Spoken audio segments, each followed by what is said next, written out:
نحمده ونستعينه ونستغفره ونعوذ بالله من شرور أنفسنا وسيئات أعمالنا من يهده الله فلا مضل له ومن يضلل فلا هادي له وأشهد أن لا إله إلا الله وحده لا شريك له وأن محمدًا عبده ورسوله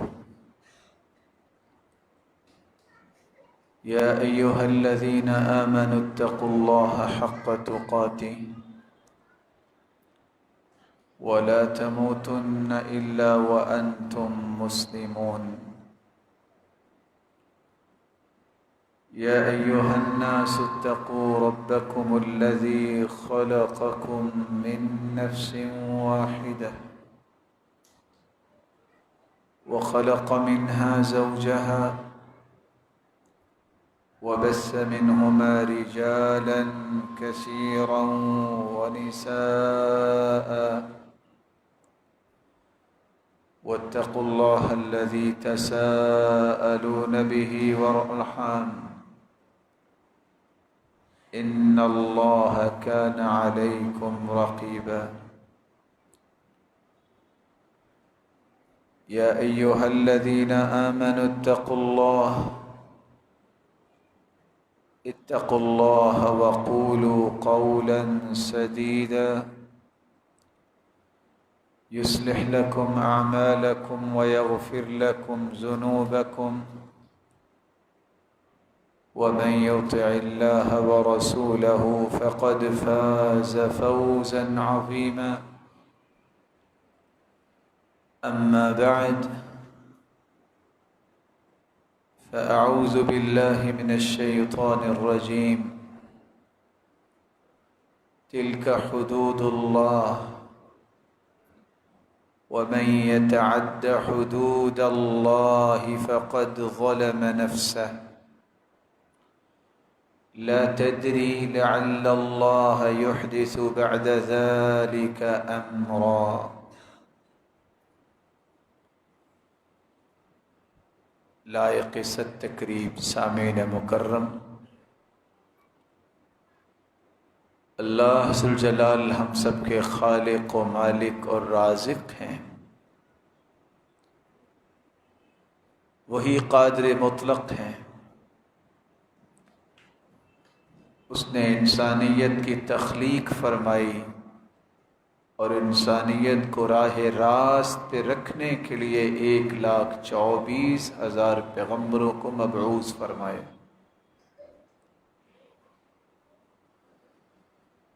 ان 1,24,000 پیغمبروں نے اپنی اپنی قوم و ملت کو زندگی گزارنے کا وہ صحیح طریقہ سکھایا جس طریقے کے مطابق زندگی گزارنے سے اللہ کی رضا ملتی ہے اور جس کی مخالفت کرنے سے رب کی ناراضگی ملتی ہے۔ وہ حدود و قیود، وہ اصول و ضوابط جو اللہ ذوالجلال نے مقرر کیے ہیں، ان حدود اور قیود کی تعلیم انہوں نے اپنی اپنی قوم و ملت کو دی تاکہ وہ کسی مصیبت کا سامنا نہ کرے۔ جس طرح آج ہر ملک کی حد بندی ہے، اس انسانی حد بندی کو ہی آپ دیکھ لیجئے، کوئی کسی کی حدود میں قدم رکھتا ہے اس کے قدم کو کاٹ دیا جاتا ہے،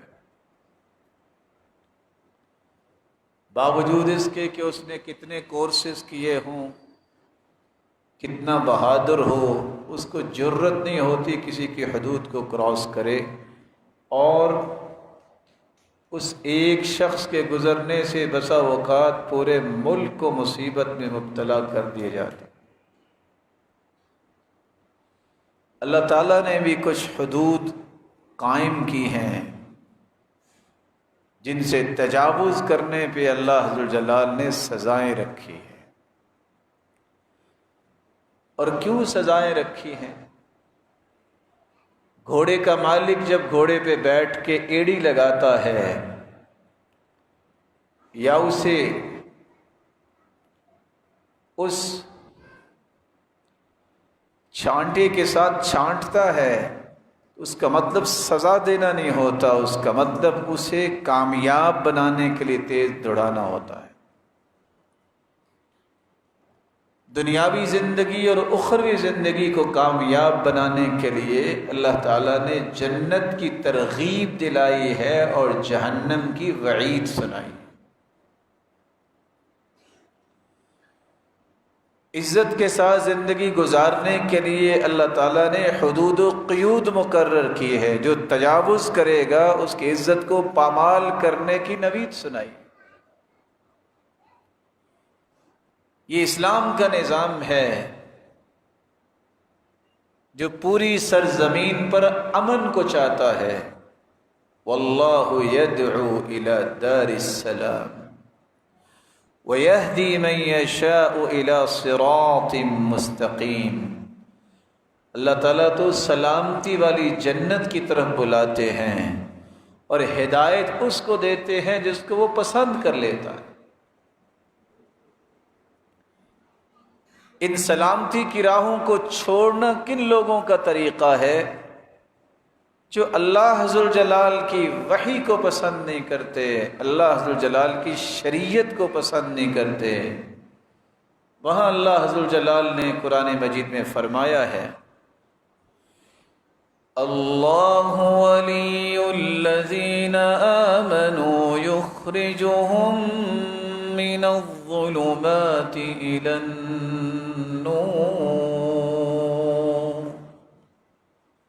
اللہ ذوالجلال تو اندھیروں سے نکال کے روشنی کی طرف مخلوق کو لاتا،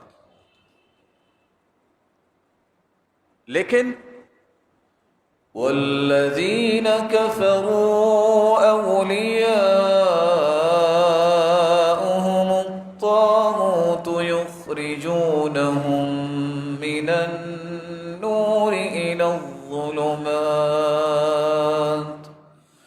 اولئک اصحاب النار هم فیہا خالدون۔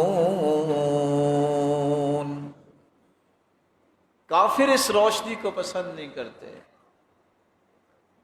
کافر اور ان کے دوستوں کا یہ کام ہے، ان کے ساتھ محبت کرنے والوں کا کام یہ ہے کہ وہ مخلوق کو روشنی سے اندھیروں کی طرف لے کے جاتے۔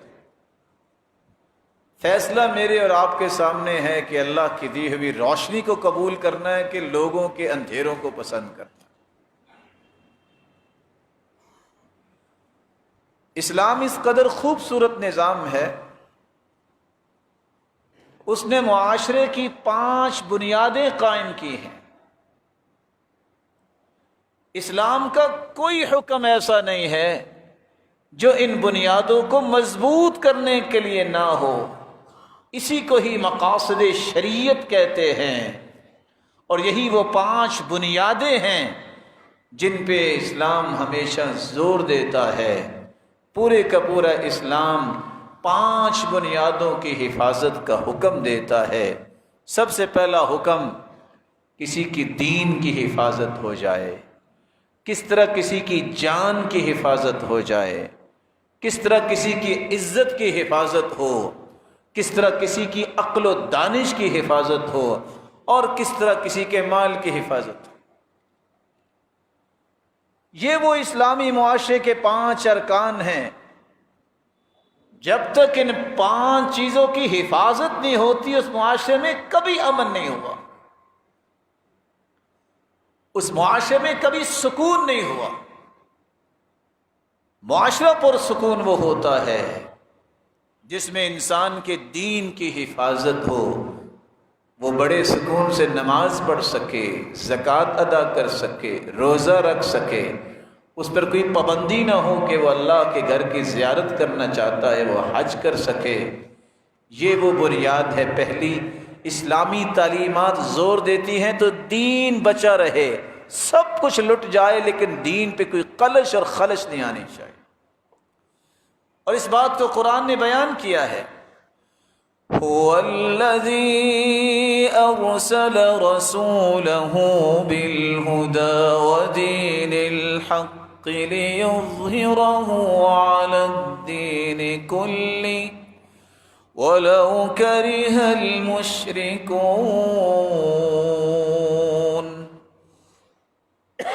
اللہ ذو الجلال کی وہ ذات ہے جس نے اپنے پیغمبر کو بھیجا ہی اس لیے ہے،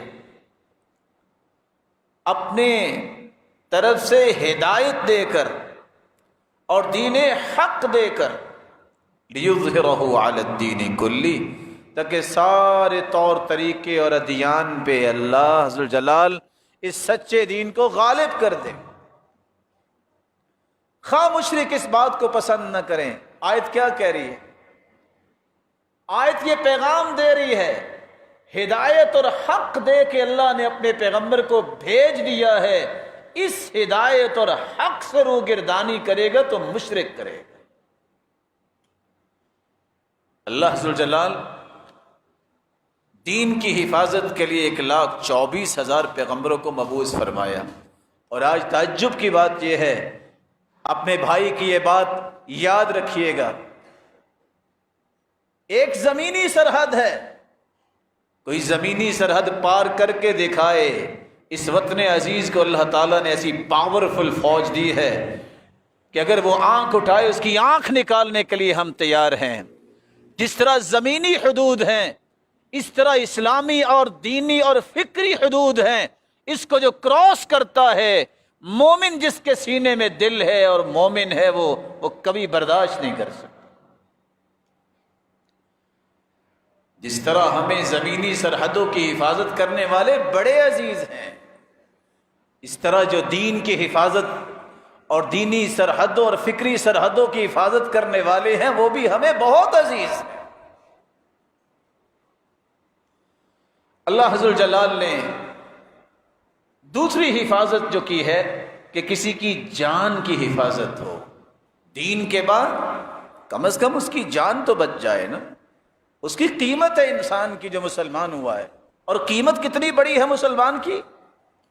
بیت اللہ کا طواف کرتے ہوئے اللہ کے رسول نے فرمایا تھا، ما اطیبک وما اطیب ریحک، اے بیت اللہ تیری ہوائیں اور فضائیں اور خوشبوئیں کتنی پیاری ہیں۔ والذی نفسی بیدی لحرمت المؤمن اعظم عند اللہ حرمت منک، اے کعبۃ اللہ تیری شان تو بڑی ہے لیکن تیری عظمت اور شان اور تیری عزت سے، تیری حرمت سے زیادہ مومن کی عزت ہے۔ ان اللہ حرم منک واحدا، اللہ نے تیری ایک حرمت بیان کی ہے اے بیت اللہ، اور وحرم من المؤمن ثلاثا، اور مومن کی 3 حرمتیں ہیں، حرم دمہ ومالہ وعرضہ، مومن کا خون بہانا بھی حرام ہے، اس کا مال لوٹنا بھی حرام ہے، اور اس کی عزت پامال کرنا بھی حرام ہے۔ بلکہ رسول اللہ صلی اللہ علیہ وسلم نے فرمایا، لو ان اہل السماوات والارضین اشترکوا فی دم واحد لاکبہم اللہ فی النار، 7 آسمان کے ٹریلین فرشتے اور 7 زمینوں کی مخلوقات اگر 14 کے 14 طبق کسی مومن کے قتل میں شریک ہو جائیں، اب شریک کیسے ہوں گے؟ سارے لوگ تلوار ماریں گے، گولیاں ماریں گے؟ مشورے میں بھی شریک ہو گئے کہ اس مومن کو قتل کیا جائے، قیامت کا دن ہوگا ایک مومن کے قتل کی وجہ سے اللہ 14 کے 14 طبق جہنم میں ڈال دیں گے۔ یہ اسلام ہے، اسلام جہاں مسلمانوں اور مومنوں کے دین کی حفاظت کرتا ہے وہاں اس کی جان کی بھی حفاظت ہے۔ یہی وہ 5 بنیادیں ہیں کسی پرامن معاشرے کی جس معاشرے کے اندر دین محفوظ ہو، کسی کی جان محفوظ ہو، اس لیے اللہ عز و جلال نے فرمایا وَلَكُمْ فِي الْقِصَاصِ حَيَاةٌ يَا أُولِي الْأَلْبَابِ، عقل والو قصاص میں تمہاری زندگی ہے۔ آج ایمان کا دعویٰ کرنے والے کہتے نہیں قصاص نہیں ہونا چاہیے، قرآن کہتا ہے تمہاری زندگی قصاص میں، قصاص ہوگا تو باقیوں کی زندگی بچے گی، نہیں تو ایک ایک کر کے اسی طرح سب کے ساتھ ہونا شروع ہو جائے گا۔ صرف اتنا کہہ دے کہ فلاں شخص جو ہے نعوذ باللہ اس نے برائی کی اور فلاں عورت نے برائی کی، جب تک 4 گواہ پیش نہ کر دے، شریعت نے حکم کیا دیا ہے؟ والذین یرمون المحصنات المؤمنات ثم لم یأتوا بأربعة شہداء فاجلدوهم 80 جلدة ولا تقبلوا لهم شهادة أبدا وَأُولَئِكَ هُمُ الْفَاسِقُونَ۔ کوئی شخص کسی مسلمان کے بارے میں کہہ دے کہ اس نے بدکاری کی ہے، گناہ کیا ہے، مرد ہو یا عورت، کسی پہ الزام آ جائے، 4 گواہ اگر پیش نہیں کر سکا، گواہ کیسے؟ جس نے آنکھوں سے دیکھا ہو، ایسے شخص کو 80 کوڑے لگاؤ، قرآن کہتا ہے 80 کوڑے لگاؤ، اور یہ فاسق ہے، اس کی گواہی آئندہ سے کنسیڈر ہی نہیں ہوگی اگر توبہ نہیں کر لیتا۔ توبہ کر لے تو واپس اپنی حیثیت میں آ جائے گا، وگرنہ اس کی توبہ کے بغیر اس کی گواہی کو بھی کنسیڈر نہیں کیا جائے گا۔ یہ آئندہ سے دنیا کے کسی معاملے میں ایز اے وٹنس پیش نہیں ہو سکتا، کیونکہ یہ جھوٹا انسان ہے، فاسق انسان ہے، اس کی گواہی قبول نہیں ہوگی۔ کیوں اسلام نے یہ حد جاری کی؟ ایک مسلمان کی عزت کی حفاظت کری۔ یہ تو نہیں ہے کہ کوئی اٹھے آرام سے کسی پہ جو چاہے کہہ دے۔ یہ اسلامی معاشرہ نہیں، یہ کافروں کا معاشرہ ہو سکتا ہے جہاں عزتوں کی کوئی قیمت نہیں ہوتی۔ اس لیے ساتھ ہی اللہ عز و جلال نے فرمایا الزانیۃ والزانی فاجلدوا کل واحد منہما 100 جلدہ وَلَا تَأْخُذْكُمْ بِهِمَا رَأْفَةٌ فِي دِينِ اللَّهِ إِن كُنتُمْ تُؤْمِنُونَ بِاللَّهِ وَالْيَوْمِ الْآخِرِ وَلْيَشْهَدْ عَذَابَهُمَا طَائِفَةٌ مِّنَ الْمُؤْمِنِينَ۔ اگر کوئی شخص اللہ عز و جلال کی نافرمانی کرتا ہے، بدکاری کرتا ہے، وہ مرد ہو یا عورت، شادی شدہ نہیں تو ان کو 100 کوڑے لگائے جائیں، اور 1 سال کے لیے جہاں رہ رہا ہے وہاں سے جلا وطن کر دیا جائے، اس علاقے سے اسے نکال دیا جائے۔ ہاں اگر وہ شادی شدہ ہے تو اس کی سزا یہ ہے کہ اس کو رجم کیا جائے۔ کس طرح پتھر مار مار کے اسے مارا جاتا ہے، کیونکہ اس نے گھر بھی ایسے ہی برباد کیا ہے، اس نے ایک ایک اینٹ کر دی ہے گھر کی، پورا خاندان جو ہے کس طرح وہ ڈیمولش کر دیا ہے۔ اس کام کی وجہ سے اس کا انجام بھی ایسا ہونا چاہیے۔ یہ قانون ہے، یہ نظام اللہ تعالیٰ نے ساتھ کیا فرمایا؟ وَلَا تَأْخُذْكُمْ بِهِمَا رَأْفَةٌ۔ اس کو جب تم نے کوڑے لگانے ہیں، یا اسی طرح حدیث کے اندر جو رجم کی بات ہے وہاں نرمی نہیں ہونی چاہیے، اور اکیلے بھی نہیں، وَلْيَشْهَدْ عَذَابَهُمَا طَائِفَةٌ مِّنَ الْمُؤْمِنِينَ، مومنوں کی ایک جماعت کے سامنے ہو، اس کو تو سزا ملے، دوسرے اس سے عبرت لے۔ اور آج جن کو اللہ ذوالجلال صراط مستقیم سب کو نصیب فرمائے، جن کو یہ نصیب نہیں ہوا کہ قرآن کیا کہتا ہے اور حدیث کیا کہتی ہے اس کو پڑھ لیں، اس کو سمجھ لیں، وہ کہتے ہیں نہیں، علل اعلان سزائیں نہیں ہونی چاہیے، یہ تو جرم ہوگا، یہ تو ظلم ہوگا۔ اللہ ذوالجلال کے نظام کو چیلنج کرتا ہی وہ ہے جو رب کے نظام کو تسلیم نہیں کرنا چاہتا۔ یہ معاشرے کے اندر وہ سکون پسند نہیں کرتا. یہ وہ نظام ہے جو محمد مصطفیٰ لے کر آئے، اور کائنات نے دیکھا ہے 1400 سال میں آج تک اس جیسا دور کسی کی قسمت میں ہوا ہی نہیں. اسلام جہاں انسان کے دین کی حفاظت کرتا ہے، اس کی جان کی حفاظت کرتا ہے، اس کی عزت کی حفاظت کی بات کرتا ہے، وہاں اس کی عقل کی بھی حفاظت کی بات کرتا ہے. جس کی عقل ہی معاف ہو جائے، جس کو سمجھ نہیں آ رہی میں کیا کر رہا ہوں، وہ معاشرہ کیا کرے؟ اسی اللہ تعالیٰ نے حکم دے دیا، یا ایھا الذین آمنوا انما الخمر والمیسر والانصاب والازلام رجس من عمل الشیطان فاجتنبوه لعلکم تفلحون. عقل کیسے خراب ہوتی ہے؟ وہ سارے راستے بند کر دیے. کوئی نشہ نہ کرے. کل مسکر حرام، ہر نشہ آور چیز حرام ہے. ما اسکر کثیرہ فقلیلہ حرام. کچھ لوگ کہتے نہیں تھوڑی سی پینے سے اور تھوڑی سی چیز کھانے سے تو نشہ نہیں ہوتا.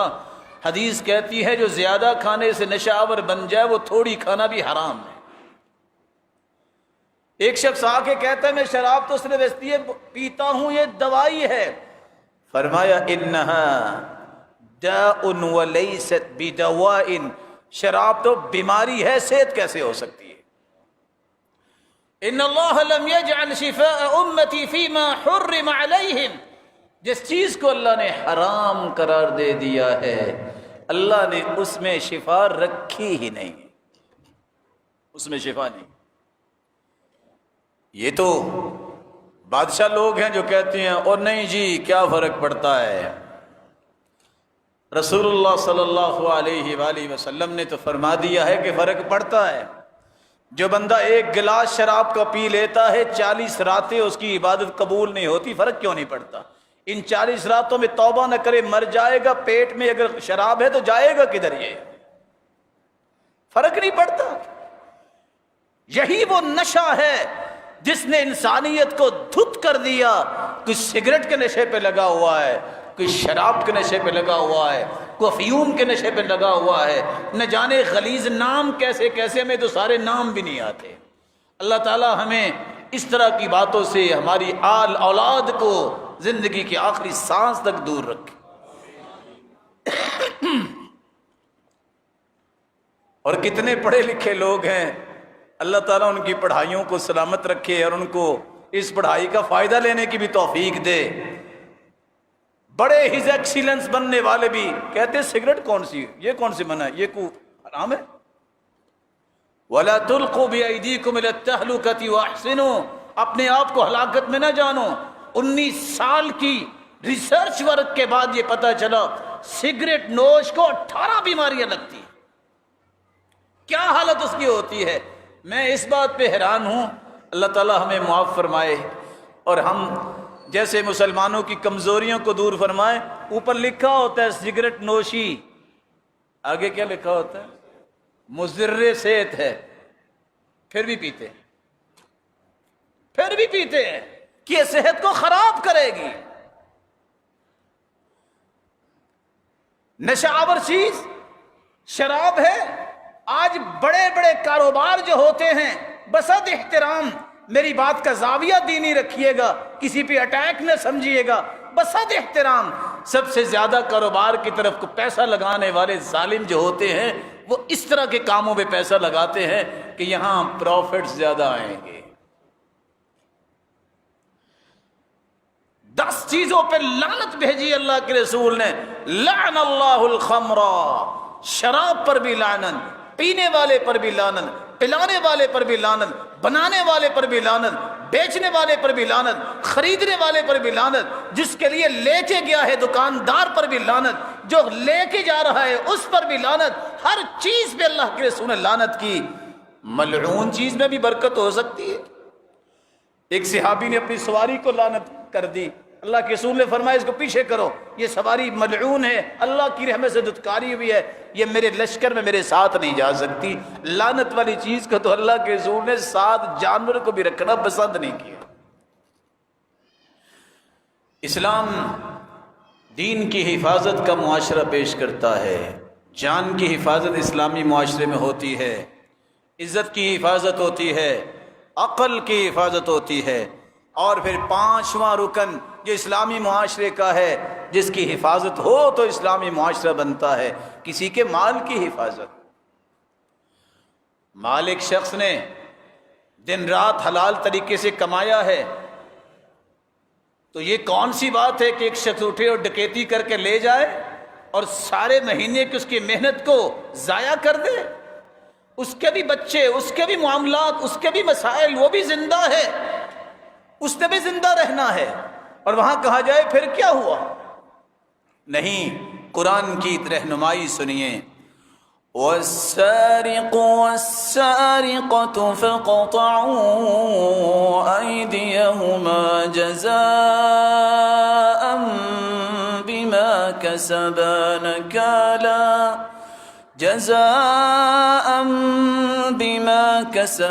نَكَالًا مِّنَ اللَّهِ وَاللَّهُ عَزِيزٌ حَكِيمٌ۔ مرد چوری کرے یا عورت چوری کرے، اس کا ہاتھ کاٹ دو۔ کیوں؟ جزاء بما کسب نکالا من اللہ۔ اس کو یہ جرت کیسے ہوئی کہ کسی کے حلال مال کو چوری کرے؟ محنت اس کی ہے۔ آج ہاتھ نہیں کٹے گا، یہ چوریاں بڑھتی جائیں گی۔ پڑھے لکھے لوگ کہتے ہیں لو ہاتھ کاٹ کے جو ہم لوگوں کو ٹنڈا بنا دیں۔ اچھا تو لوگ نہ بنے، پورا معاشرہ جو ہے وہ اس مصیبت میں مبتلا ہو جائے۔ ڈاکٹر کے پاس جاتے ہو، اللہ سب کی حفاظت فرمائے، کسی کے پاؤں میں نہ سور ہو جائے، کہتا ہے زندگی بچانی ہے پاؤں کاٹنا پڑے گا۔ کاٹتے ہو کہ نہیں کاٹتے؟ بازو اور ہاتھ کاٹتے ہو کہ نہیں کاٹتے؟ حتیٰ کہ کان بھی کٹ جاتا ہے، کس لیے؟ زندگی بچانی ہے اس کی۔ دونوں ٹانگیں بھی کاٹنی پڑتی ہیں، دونوں پاؤں بھی کاٹنے پڑتے ہیں، اس لیے کہ اس کی زندگی بچا لی جائے۔ معاشرے کے امن اور سکون اور زندگی کو بچانے کے طریقے اللہ نے بتا دیے ہیں کہ 5 چیزوں کی حفاظت کرو۔ سب سے پہلے کسی کا دین محفوظ ہونا چاہیے، اس کی جان محفوظ ہونی چاہیے، اس کی عزت محفوظ ہونی چاہیے۔ جہاں اس کی عزت محفوظ ہونی چاہیے، اس کی عقل بھی محفوظ ہو، وہ صحیح کام کر سکے، اس کو ٹینشن نہیں ہونی چاہیے۔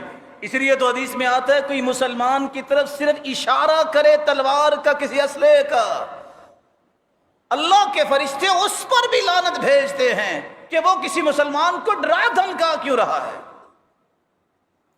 خاص سگا بھائی کیوں نہ ہو، اگر وہ کسی کو اشارہ بھی کرتا ہے اسلحے کا تو اللہ کے فرشتے اس پر بھی لعنت بھیجتے ہیں۔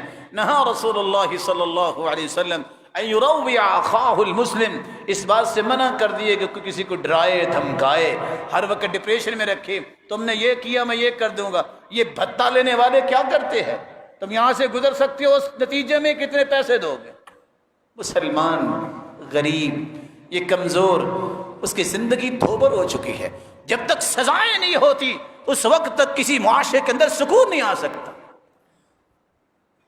اس کی مثال دیکھنی ہے تو آؤ، میری دعا ہے اللہ آپ سب کو آسانیوں سے نوازے اور حالات بہتر ہوں، اللہ کے گھر آپ کو اللہ لے جائے، وہاں کے نظام کے دیکھو، کوئی جرت کرے نا، 8 دن کے اندر دیکھو ہوتا ہے کیا۔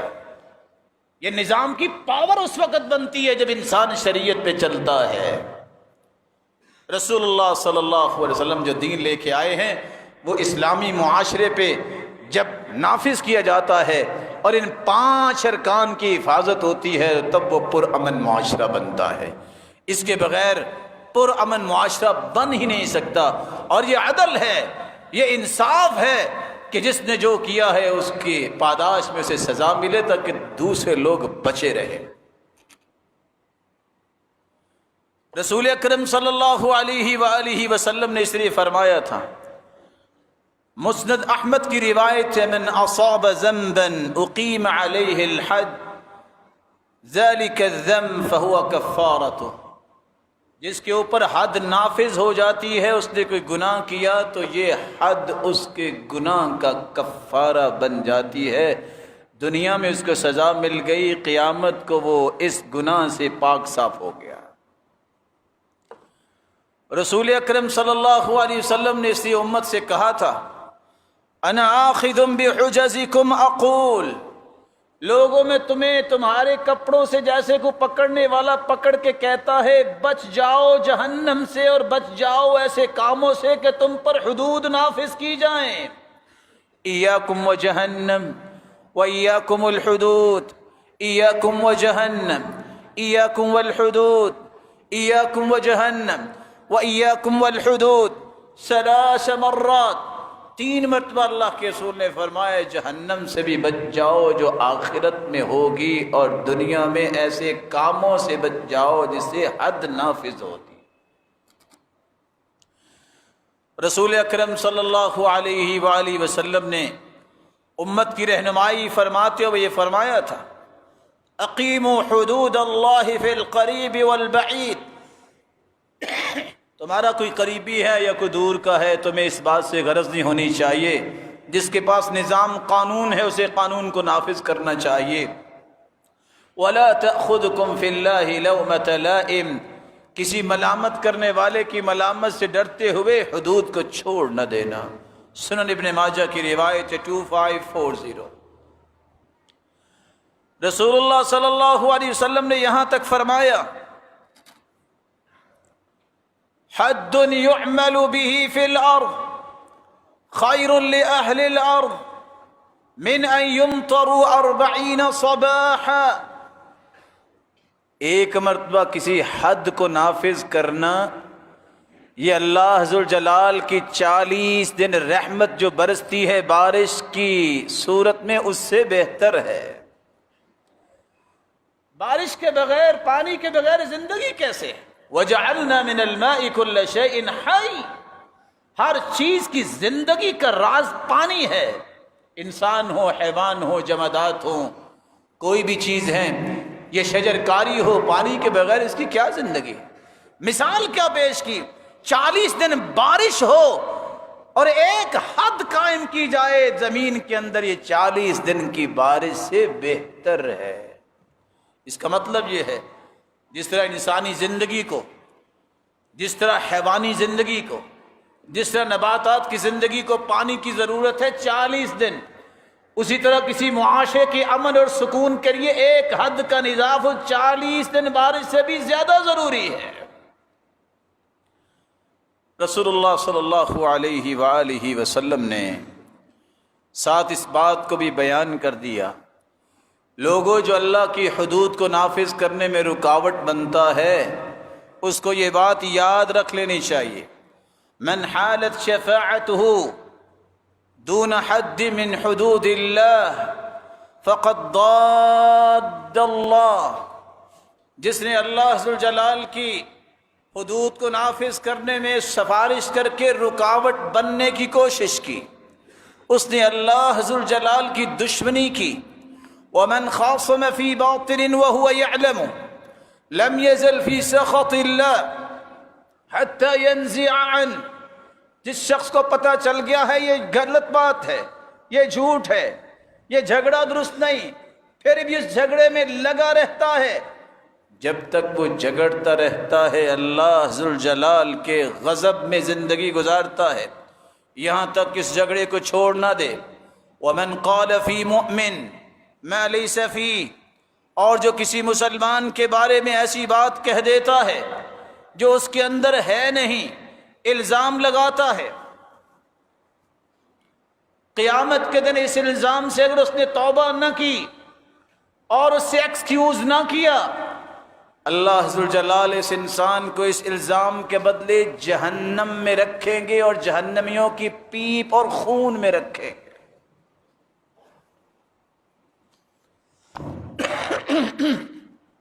اسکنہ اللہ ردغۃ الخبال حتی یخرج مما قال، جب تک وہ ثابت نہیں کر دے گا وہاں سے نکل نہیں سکے گا.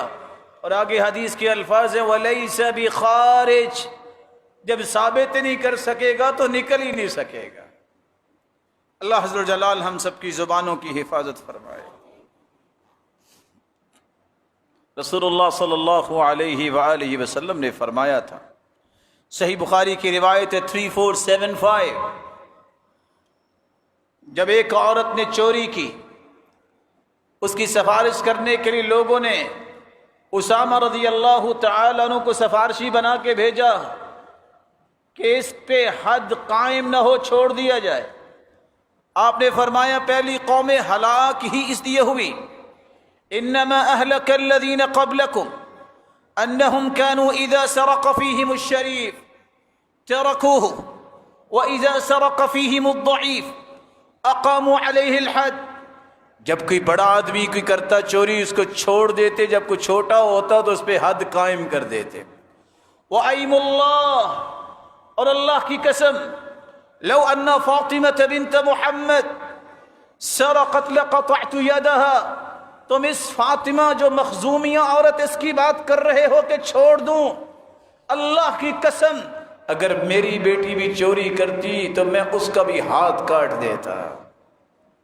کس معاشرے کی بات کرتے ہیں؟ یہ معاشرہ ہے جس میں محمد مصطفیٰ نے فرمایا عدل کے ساتھ فیصلے ہوں گے. یہ وہ ریاست مدینہ ہے جس کی میں بات سنا رہا ہوں، جہاں ہر انسان کے دین کی حفاظت، جان کی حفاظت، عزت کی حفاظت، عقل کی حفاظت اور اسی طرح اس کے مال کی حفاظت کی جاتی تھی.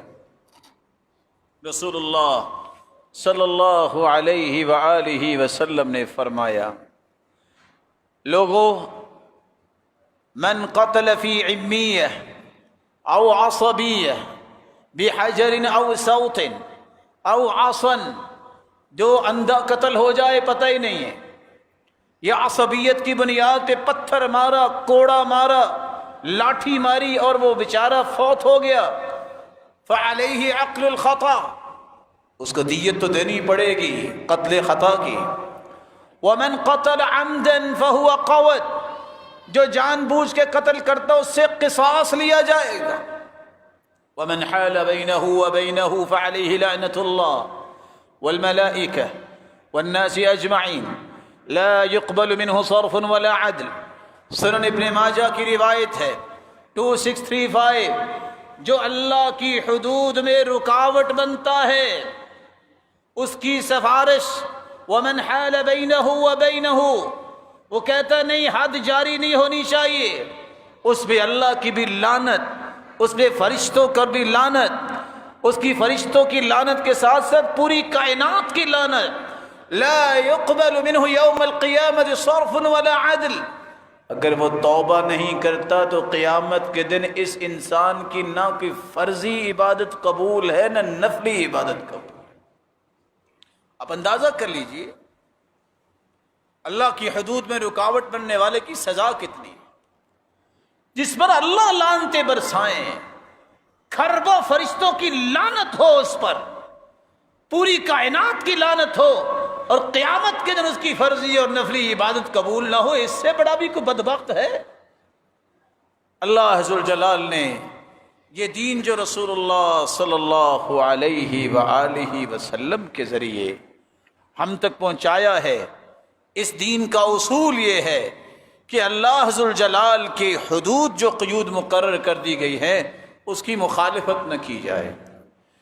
جو اللہ ذوالجلال ہیں وہ خالق ہیں، ان نے ہمیں پیدا کیا ہے، وہ زیادہ جانتا ہے ہمارے لیے بہتر کیا ہے، اس لیے جو اس نے نظام دیا ہے نہ اس میں زیادتی ہو سکتی ہے، نہ اس میں کمی ہو سکتی ہے، نہ اس میں تبدیلی ہو سکتی ہے. قرآن مجید میں اللہ عز و جلال فرماتے ہیں تِلْكَ حُدُودُ اللَّهِ فَلَا تَقْرَبُوهَا، یہ اللہ کی حدیں ہیں، ان کو پار کرنے کے لیے قریب بھی نہ جانا، اللہ کی حدوں کے قریب نہ جانا. اور اللہ عز و جلال نے فرمایا تِلْكَ حُدُودُ اللَّهِ فَلَا تَعْتَدُوهَا ومن يتعد حدود الله فأولئك هم الظالمون. یہ اللہ کی حدیں ہیں، ان کو پار نہ کرو، ان کو نہ توڑو. جو ایسا کرے گا اس کو ظالم کہیں گے. وہ ظالم ہوگا، اپنے اوپر بھی ظلم کرے گا اور پورے معاشرے پر بھی ظلم کرے گا کہ جہاں اللہ کی حدوں کو پامال کیا جائے. وَمَن يَتَعَدَّ حُدُودَهُ يُدْخِلْهُ نَارًا خَالِدًا فِيهَا وَلَهُ عَذَابٌ مُّهِينٌ. یہ جو اللہ کی حدود ہیں، ان کے ساتھ جو زیادتی کرے گا، پرواہ نہیں کرے گا، اللہ اسے ہمیشہ ہمیشہ کے لیے جہنم میں رکھیں گے اور ذلیل کر دینے والا عذاب اس کے لیے تیار ہے. یہ قرآن کی سٹیٹمنٹ. اور اس کے بعد نقصان کیا ہوگا؟ آخرت بھی گئی، توبہ نہ کی تو ہمیشہ ہمیشہ کی جہنم، اور پھر ذلیل کر دینے والا عذاب، پھر دنیا میں ظالم، پھر اللہ اور اس کے فرشتوں کی اور پوری کائنات کی لعنت. اور اگلا عذاب کیا ہے؟ اللہ ذو الجلال کے فیصلوں کو چھوڑ کر اپنا فیصلہ نافذ کرنا. حدیث میں آتا ہے، رسول اللہ صلی اللہ علیہ وسلم نے فرمایا، وَمَا لَمْ تَحْكُمْ أَئِمَّتُهُمْ بِكِتَابِ اللَّهِ إِلَّا جَعَلَ اللَّهُ بَيْنَهُمْ بَأْسًا. جس جگہ پہ، جس معاشرے میں اللہ کے قوانین کو نافذ نہیں کیا جاتا تو اللہ اس معاشرے میں خانہ جنگی کو مسلط کر دیتے ہیں.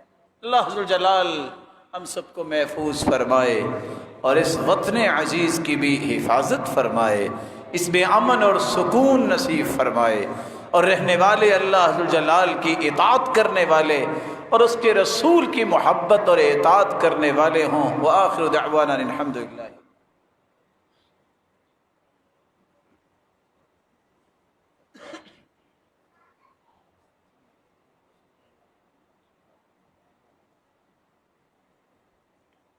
الحمد للہ علی احسانہ والشکر لہ علی توفیقہ وامتنانہ. اما بعد، اللہ ذو الجلال ہم سب کے خالق ہیں. اس نے اپنی مخلوق کو سیدھا راستہ دکھانے کے لیے کائنات کی سب سے اعلیٰ ہستی محمد الرسول اللہ صلی اللہ علیہ وسلم کو ہمارے لیے مرشد اور ہادی بنا کے بھیجا ہے. جس طرح وہ ذات پوری کائنات سے اعلیٰ ہے، اس کا لایا ہوا نظام بھی پوری کائنات کے نظاموں سے اعلیٰ ہے. اس نظام کے اندر 5 اصول ہیں جن اصولوں کو چھوڑنے سے اللہ کی حدود کا نفاذ ہوتا ہے. پہلا اصول یہ ہے، اس کے دین کی حفاظت ہو جس معاشرے میں رہ رہا ہے. مسلمان اور مومن کے دین کی حفاظت ہو، اس کی جان کی حفاظت ہو، اس کے مال کی حفاظت ہو، اس کی عزت کی حفاظت ہو، اور اس کی عقل کی حفاظت ہو. اس لیے مال کی حفاظت کی بات کرتے ہوئے قرآن مجید میں اللہ ذو الجلال نے جو حکم دیا، جو عقل کی حفاظت کے لیے حکم دیا، وہ قرآن مجید میں موجود ہے. لیکن پڑھے تو صحیح کوئی. رسول اللہ صلی اللہ علیہ وسلم نے فرمایا، لا يدخل الجنة منان ولا عاق ولا مدمن خمر. صحیح الجامع کی روایت ہے 7676.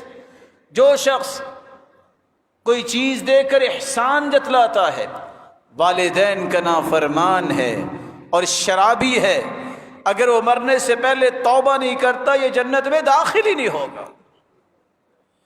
من شرب الخمر كأسا لم يقبل منه 40 ليلة.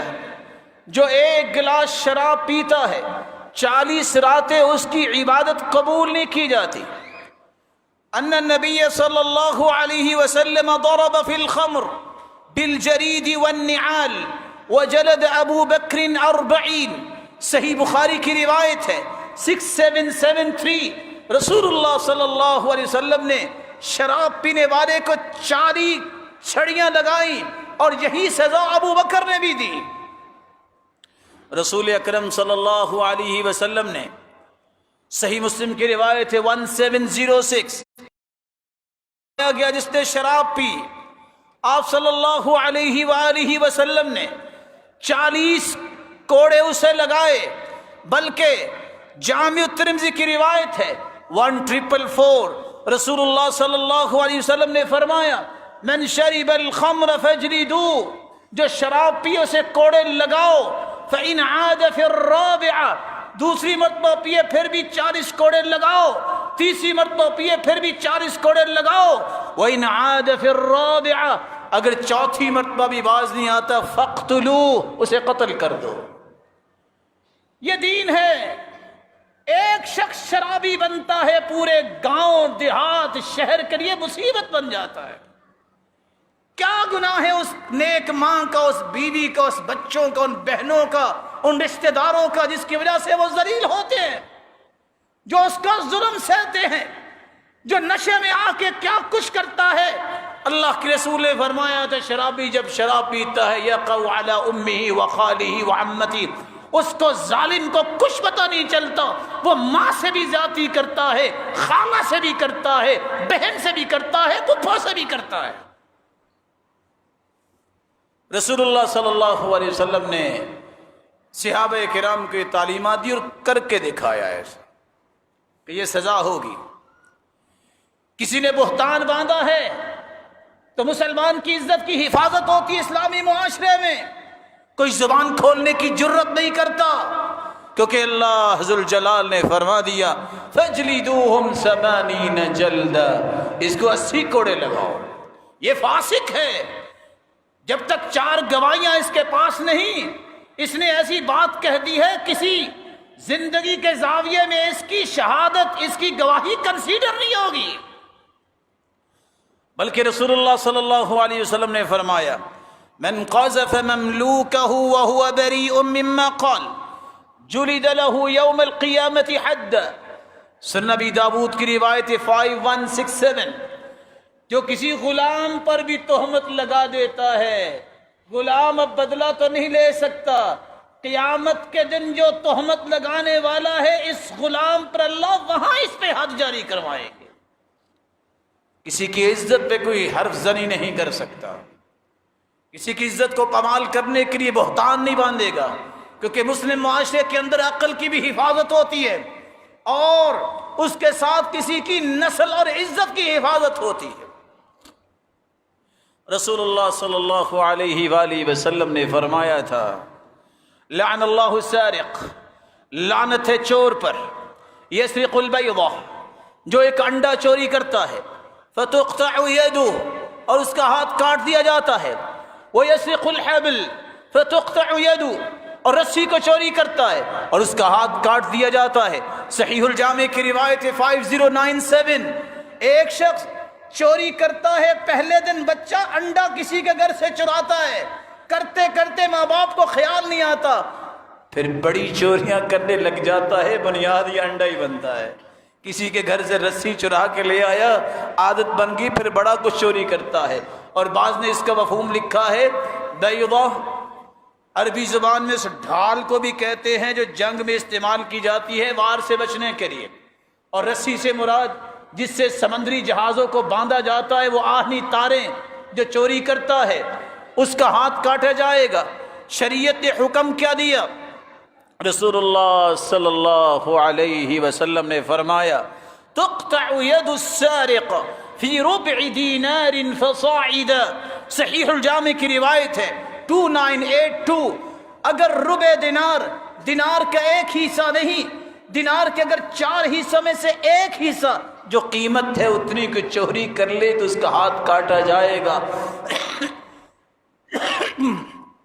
آج اگر 550 روپے کا دینار بن جائے تو دیکھو نا 150 روپیہ بنے گا ربع دینار۔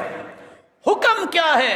والسارق والسارقة فاقطعوا أيديهما جزاء بما كسبا نكالا من اللہ، چور مرد ہو یا عورت ہو اس کا ہاتھ کاٹو، تبھی معاشرے میں امن آئے گا۔ یہ چوریاں اور ڈکیتیاں کیوں نہیں رکتی؟ یہ کیسے ہو سکتا ہے؟ گورنر بیٹھے تھے، عمر رضی اللہ تعالی عنہ نے پوچھا بتاؤ حالات کیسے ہیں؟ ایک گورنر کہتا ہے بہت حالات تنگ ہیں، لوگوں کے پاس روزگار نہیں، لوگوں کے پاس چونکہ کچھ نہیں ہے چوریاں کرتے ہیں۔ کہا مجھے یہ بتاؤ اگر چوری کو کرے تو کیا کرو گے؟ کہا میں اس کا ہاتھ کاٹوں گا۔ کہا عمر یہ فیصلہ کر رہا ہے اگلی میٹنگ تک اگر معاشرے کے افراد کو تم نے کاروبار نہ دیا، ان کو امن نہ دیا، میں تیرا ہاتھ کاٹوں گا۔ تم ذمہ دار ہو کہ تم ان کے اندر یہ فضا قائم کرو کہ شریعت کس کو کہتے ہیں۔ ہیرا کا گورنر آتا ہے، کہتا ہے مال کچھ نہیں، کہا جاؤ وثق طرقها بالعدل، جاؤ اس کے راستوں میں عدل قائم کر دو، دوبارہ مجھ سے بات آ کے کرنا۔ پھر دوبارہ میٹنگ میں آتا ہے، کہتا ہے عدل قائم کیا ہے، وہ مال جو خزانے خالی تھے وہ خزانے بھرے ہوئے ہیں، کوئی پریشانی ہے ہی نہیں۔ مصیبت تو یہ ہے کہ جب کمزور ہاتھ میں آ جائے ساری حدود نافذ ہوتی ہیں، اور جب کوئی بڑا آ جائے اس کو کوئی پوچھنے والا نہیں ہے۔ محمد مصطفیٰ نے یہ کام نہیں کیا، عدل قائم کیا ہے۔ قبطی مصری انسان گھوڑا دوڑاتے ہوئے عمر بن عاص رضی اللہ تعالی عنہ جو گورنر تھے مصر کے، اس کے بیٹے کے ساتھ دوڑ تھی۔ بیٹے نے کوڑا پکڑا، مصری کو دے مارا کہ تم نے گھوڑا مجھ سے آگے کیوں دوڑایا؟ انا ابن الاکرمین، میں عزت والوں کا بیٹا ہوں۔ اس نے وہاں سب کچھ چھوڑا، قبطی نے گھوڑا دوڑایا، مدینے پہنچا اور آ کے کہتا ہے وہ اسلاما، وہ اسلاما، اسلام کی دہائی۔ عمر نے کہا بلاؤ، کیا مسئلہ ہے؟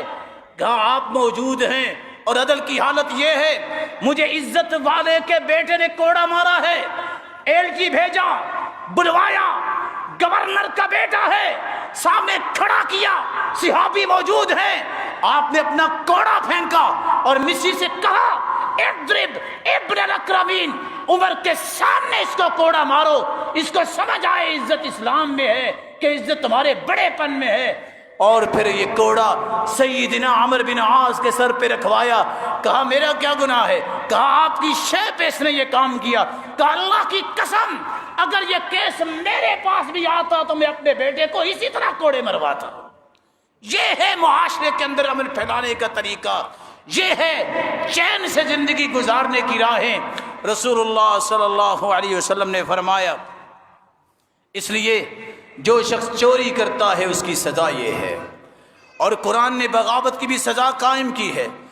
انما جزاء الذين يحاربون الله ورسوله ويسعون في الأرض فسادا أن يقتلوا أو يصلبوا أو تقطع أيديهم وأرجلهم من خلاف أو ينفوا من الأرض ذلك لهم خزي في الدنيا ولهم في الآخرة عذاب عظيم۔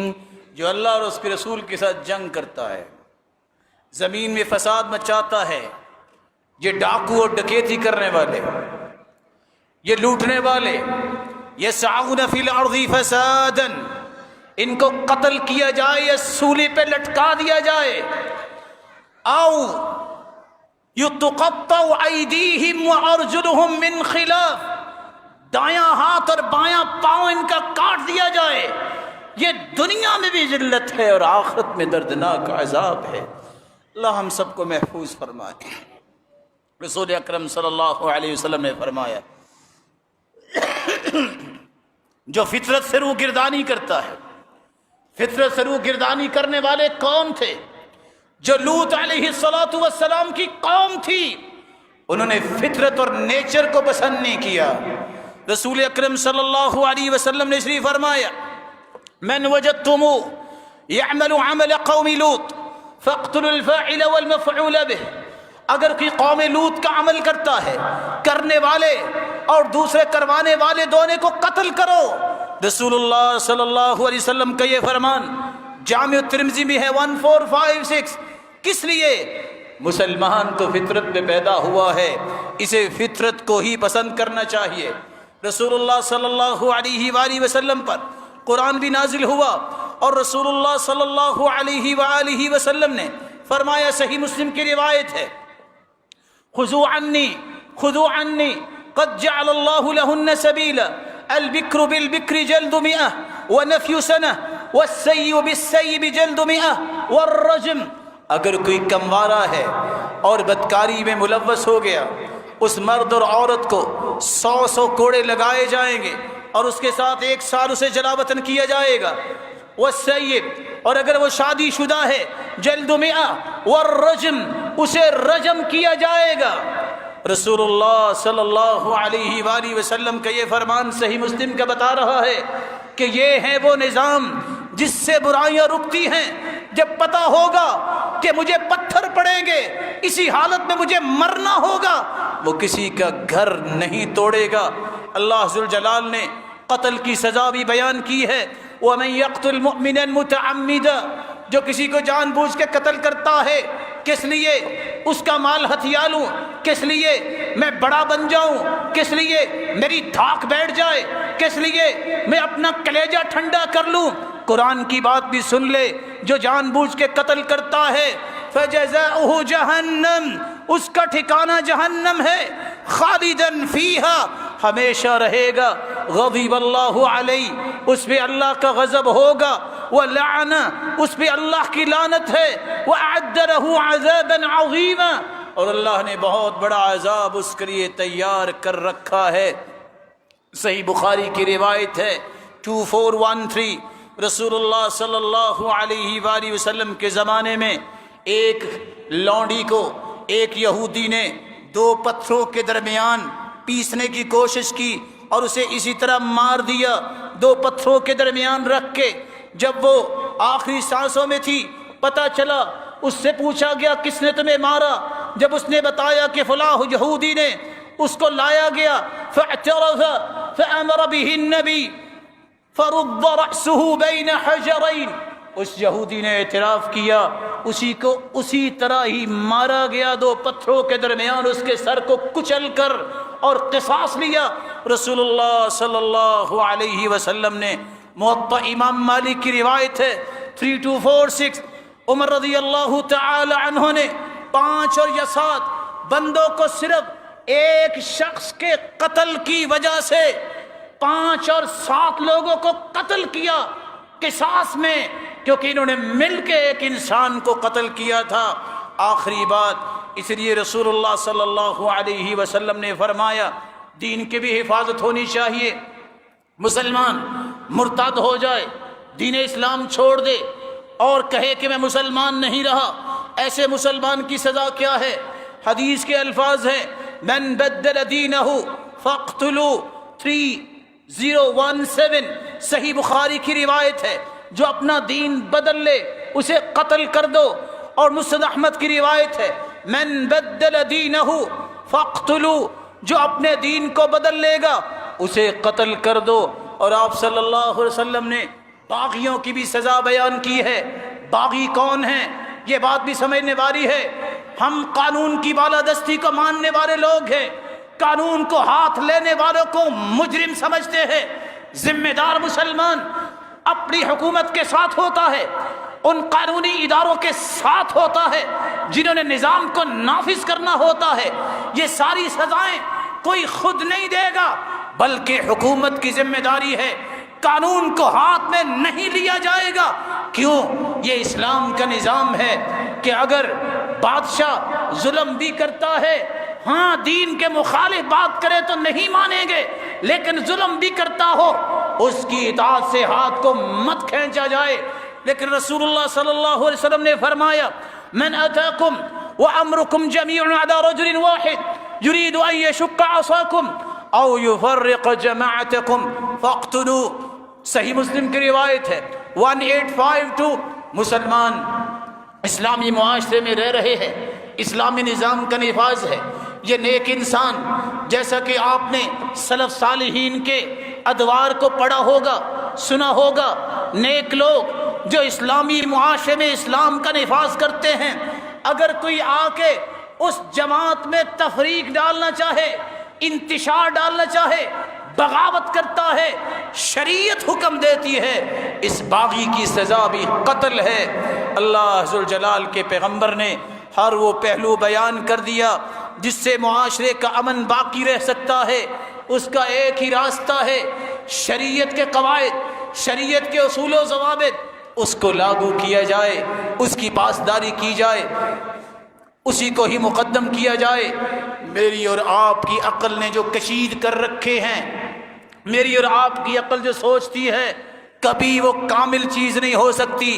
کامل نظام وہ ہے جو اللہ نے اتارا ہے، جو ہم محمد مصطفیٰ نے صحابہ کو سکھایا تھا اور اپنے دور میں نافذ کیا تھا۔ اللہ ذوالجلال اس وطن عزیز کی حفاظت فرمائے۔ الہ العالمین یہاں کے رہنے والوں کے دین کی حفاظت فرما، ان کی عزتوں کی حفاظت فرما، ان کے مالوں کی حفاظت فرما، ان کی جانوں کی حفاظت فرما، اور ان کی عقل و دانش کی حفاظت فرما۔ اور ہر وہ دشمن جو ان 5 حفاظتوں کے حصار کو توڑنا چاہتا ہے، اللہ تو اسے توڑ کے رکھ۔ اللہ جو اس وطن عزیز کے مسلمانوں سے دشمنی کرنے والا کو باہر بیٹھا ہے، الہ العالمین اسے نیست و نبود فرما۔ اور اس وطن کی حفاظت کرنے والے وہ فکری نوجوان، وہ علماء، اللہ تو ان کی بھی حفاظت فرما۔ سرحدوں کی حفاظت کرنے والے وہ ہمارے بہادر اور جوان فوجی، تو ان کی بھی حفاظت فرما۔ قانون کا نفاذ کرنے والے اللہ تو ان کو بھی اخلاص اور قوت نصیب فرما، اور معاشرے کو امن اور سکون اور محبت اور احترام کا گہوارہ بنا، ہر قسم کے فساد سے امت کو محفوظ فرما۔ وآخر دعوانا الحمد للہ رب العالمین۔